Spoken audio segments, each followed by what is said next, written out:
Sudara sira kula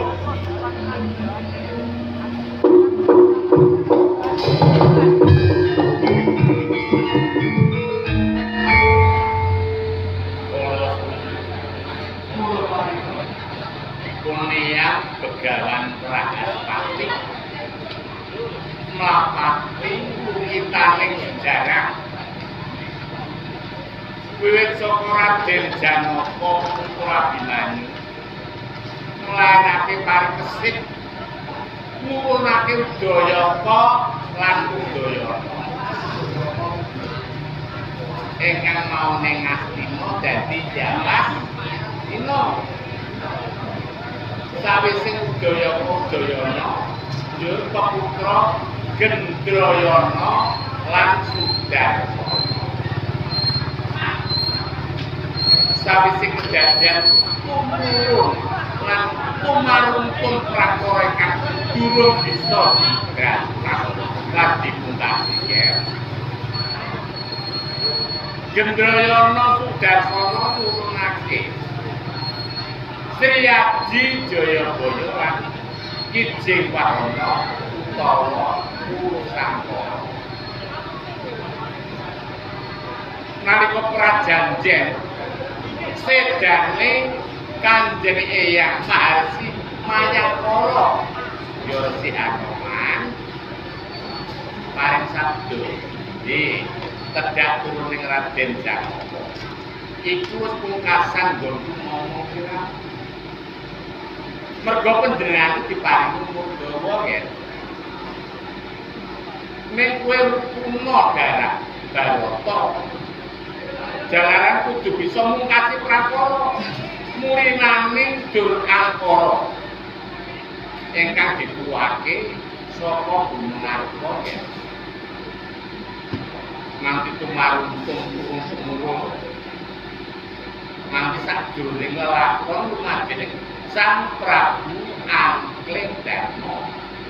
sangka kelasane tembung angele dadi Sudarma angele dadi bapak nyita anakku nyapa ning rumah rawat anak sing angel ya kula kedadian ing kapal mangke ilingo nalika kowe isih punang Jabang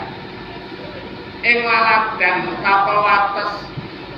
Jawastina lan Madukara ana reca ingkang kaenta dening Kanjeng Eyang Wara Srikandi tedhak turun ingkang saka darah Barata yen kowe lagi nandhang ribet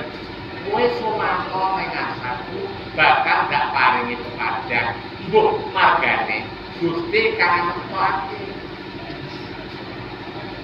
ingkang ngerti padha wadining ngamarta nganti tekan saiki Jawastina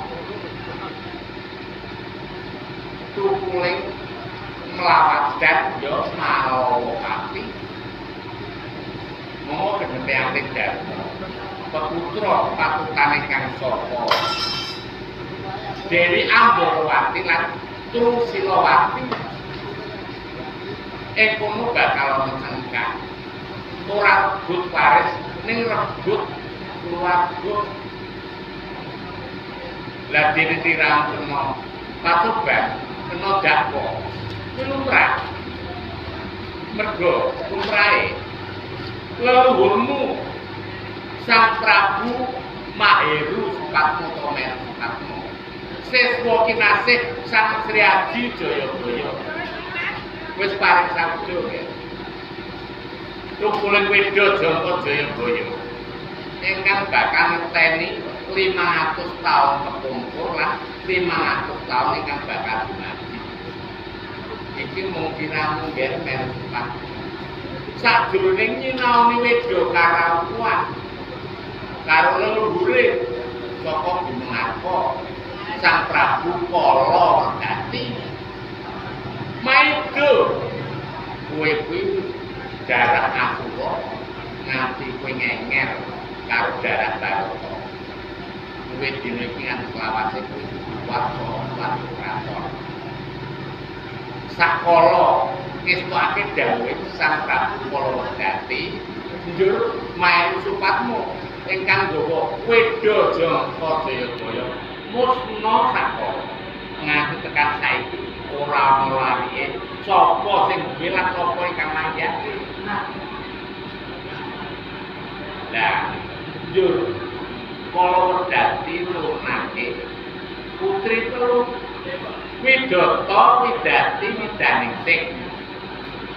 ingkang tresna marang Sang Prabu Antingdarma kuwi Widaningsih. Njur nalika Widata Widati ana makom anyar mangsa wujude jamu mati konangan karo Sang Prabu Antingdarma satengah sabar badar.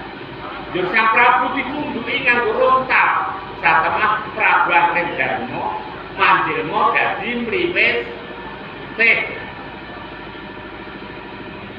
Mula sebabe kunenyang pendunge ingkang kula manggung ben kula rasa sabutur kleru panampa. Aku padha-padha keturunan saka Antingdarma. Siji wujudku Jatra ping pindho. Aku turun saka darah Yaksa. Lah cetane lembut ya. Satriya ingkang mawa Jatra utawa Diya. Kuwi sing nyidra sadulur wipe. Cedhak turuning Widati lan Widata kadangmu dhewe nggih.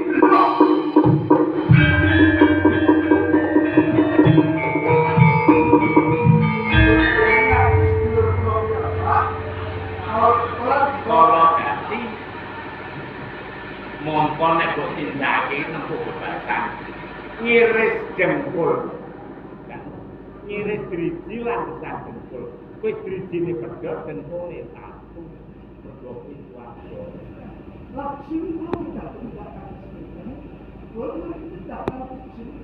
sanggahmu Raden Abdul Paningat Pandhawa kuwi ninggali pusaka ingkang sinimpen ana sak isore Reca Srikandi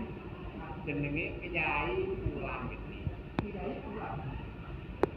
Lah, darah Asura ingkang cedhak turuning Kalawedati. Kuwi siji waton kumpulan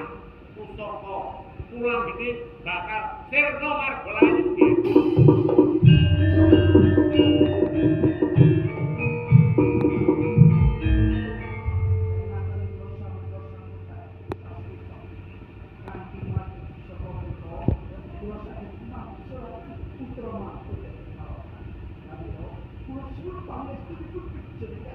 Ini ya guys, kalau video ingkang sejatine ingkang banget ditresnani Sang Prabu Antingdarma iya mung sliramu jalaran sliramu lain nandang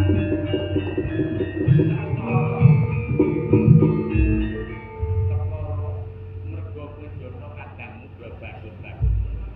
kowe dhewe sing ketrine urip sak jenenge negara Malawati kuwi do sapise sliramu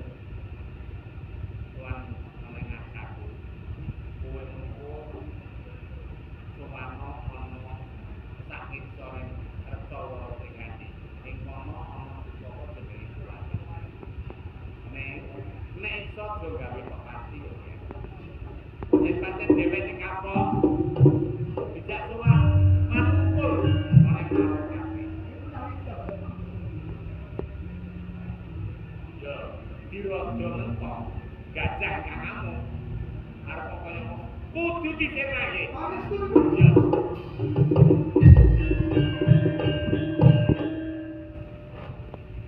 Boboda kudu ngayomi